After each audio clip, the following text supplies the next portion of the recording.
Now, I would say that if there were an energy crisis, Right. if oil was $110 a barrel, if gasoline was $4.50 a gallon, Right. I'd say, you know what? Let's talk about that.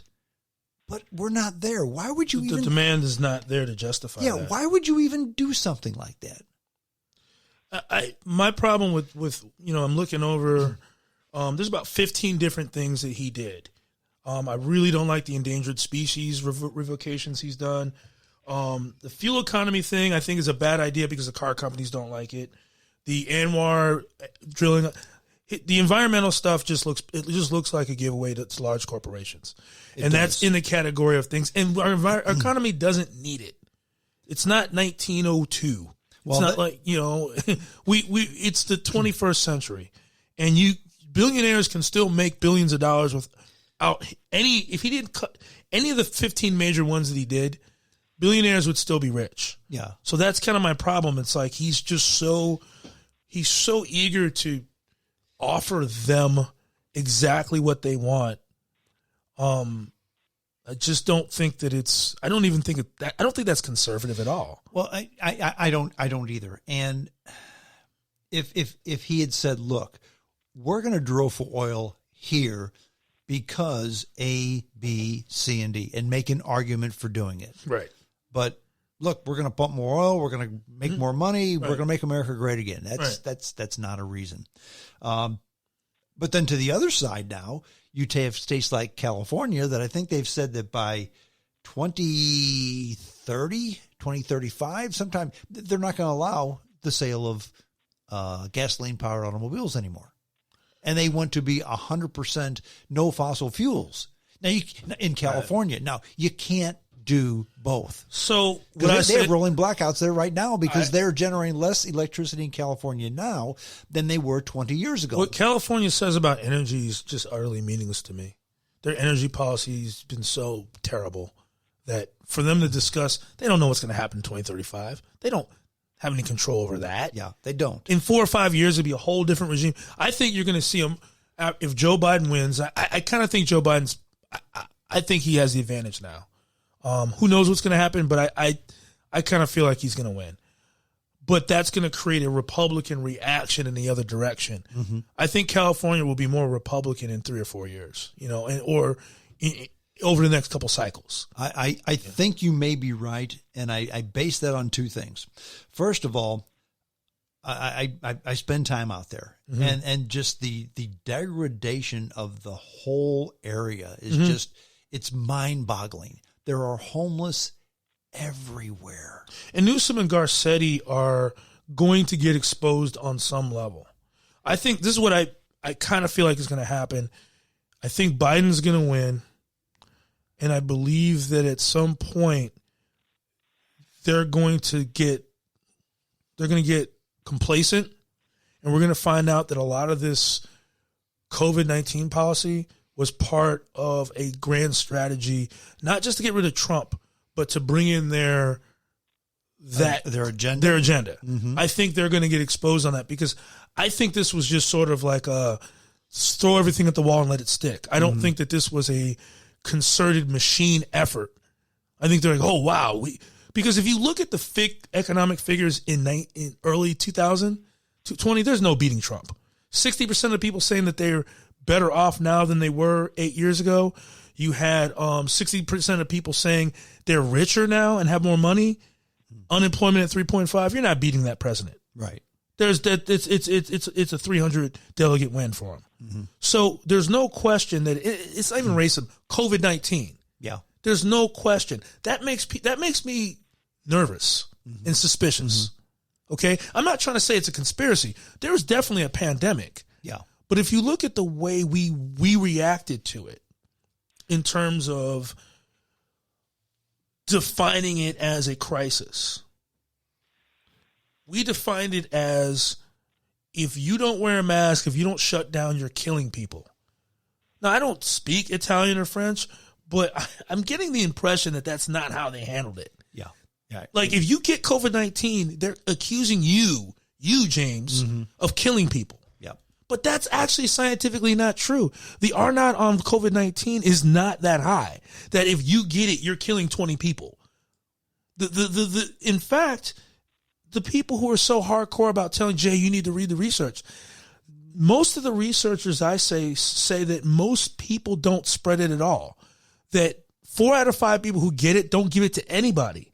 They're making the case that the majority of the spreading is from 1 out of 5 people, 20%. Mm-hmm. And that's, again, there's no consensus because I'm sorry.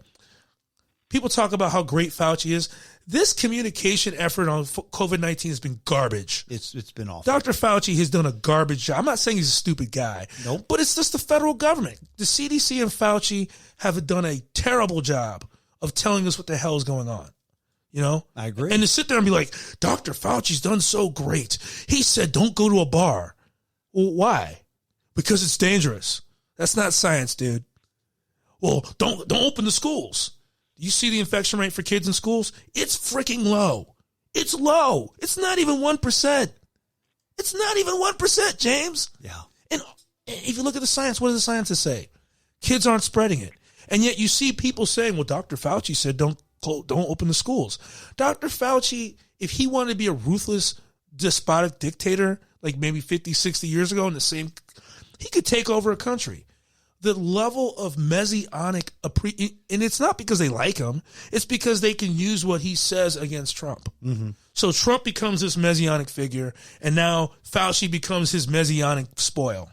And you have 2 people who, to me, have done squat on COVID-19, and we're hanging on their words instead of having a debate between scientists that say, hey, we need to open up, and scientists who say we need to close down. Let's have that debate. But Facebook won't let you have the debate. If you have an article that say, hey, masks maybe don't work, or maybe the shutdowns don't work, they want to fact check it for you. What is that? And who is the fact checker? Are these scientists? Yeah. They're not scientists. They're Facebook. James, I'm going to make a comment, and then I will hang up. Okay. And the comment is, if they really wanted people to wear masks in this country, they should have said it is illegal to wear a mask. And most of the people in the United States, just being contrary, would have done so. That's not an untrue statement, Joe. I will send you kind of a report from the field on how this trial is going. Okay, now let me, gentlemen. Let me ask you a quick question. Are you watching on Facebook Live? Yes, I am. As we speak now, are you watching it on Facebook Live? Yes. Okay, because I lost the internet, and I lost the internet for just a little bit. I should have it back by now, though. So it says it has it back, but I had lost the internet for about 30 seconds. So that's why I asked that question. Okay, Joe, thank you for calling in. I appreciate it. Okay, we'll talk to you later. Take care. Bye. And there goes Joe. But Dr. Fauci could have done a whole lot of better. Everybody could have done a better job. Right. But and we've had this discussion before on the whole COVID-19 thing.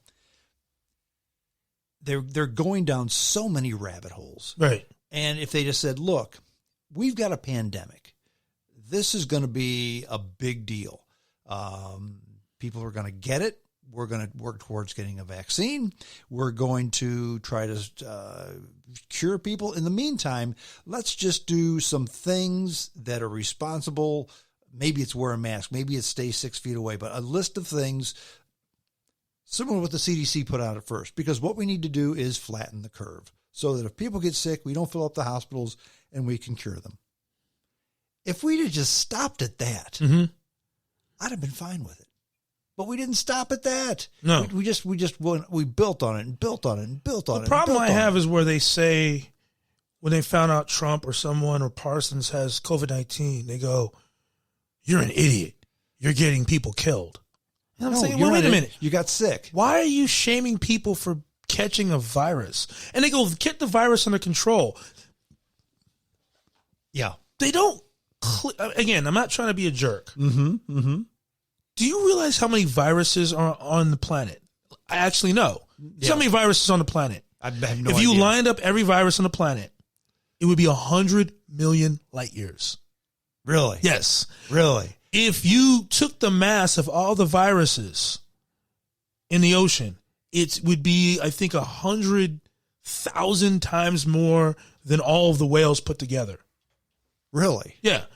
They're everywhere, James. Do you know that 8% of our 8% of our human genome is from old viruses, and another 40% are inherited from viruses. We're about half virus. You don't get viruses under control. They control you, bro. Sure. And people say, well, we need to kill the virus. A virus really isn't alive. It's not alive. Yeah, that's just it. It's not a living organism. And there are people, I'm not a biologist, but I did study science. I do study the stuff, and I can read. And when I hear people saying stay the F inside, this is back in April, I go, wait a minute, you don't want people to stay inside if you have a respiratory issue. Mm-hmm. Yeah, stay inside because that way you stay away from people. No, you want to go outside to get sunlight and exercise and fresh air. No. And then later it was like, go outside, you're safe outside. I had people tell me that I was murdering people by telling them to go outside in April. Really? Murdering people. The COVID-19 thing became a religion because, and Trump is a religion for a lot of Trump supporters. Not all of them, but I've hung out with Trump supporters who are like, it's a religion for them. Yeah.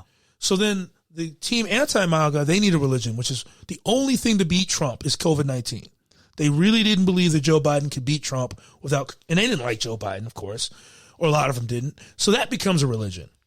So I'm concerned, and then QAnon comes out. They made that a religion. Oh, cool. And that's what sucks is because I am a skeptic on the federal response to COVID-19. Mm-hmm.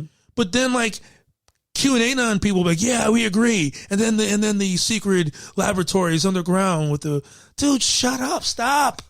I don't want your help. Go away. I'm not a fan of QAnon at all. Not at all. Well, it's insane. Here's how I define QAnon.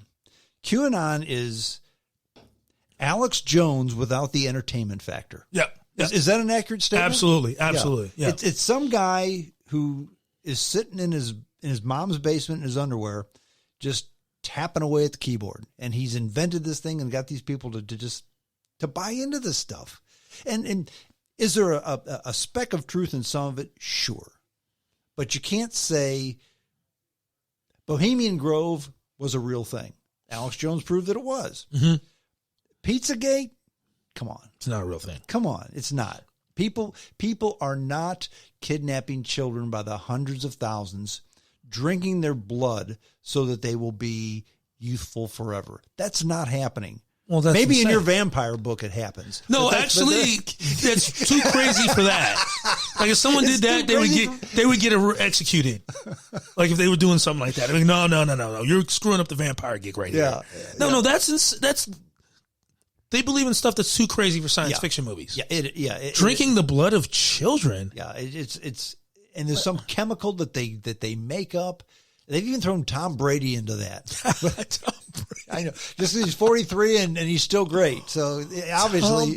So was it he QAnon? But that doesn't make sense because he's a Trump supporter. See, they messed up that. Do your research.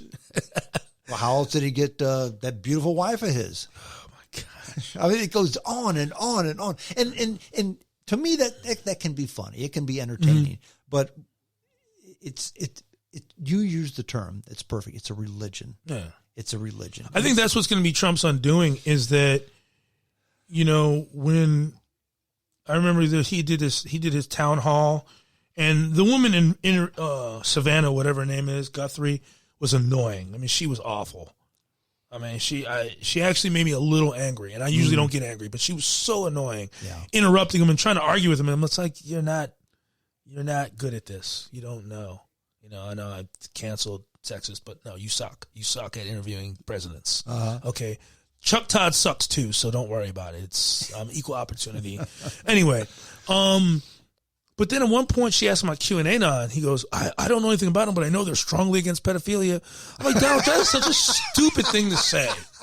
You are stupid. I mean, he's not stupid. He's intelligent. He's brilliant at manipulating the liberals, but I don't think he can do that anymore because... And again, that's why I'm very concerned. The COVID-19 did neutralize him. It did. He's not the same guy he was 2 years ago. Well, and years ago, Bill Clinton, you can say whatever you want about Bill Clinton, but he was a good politician. Excellent politician, yeah. Those few words that he said, it's the economy, stupid. Mm-hmm. That was it. That's it. And that's kind of how things are. People vote with their pocketbooks. If life is good for you, you're going to want the status quo. If life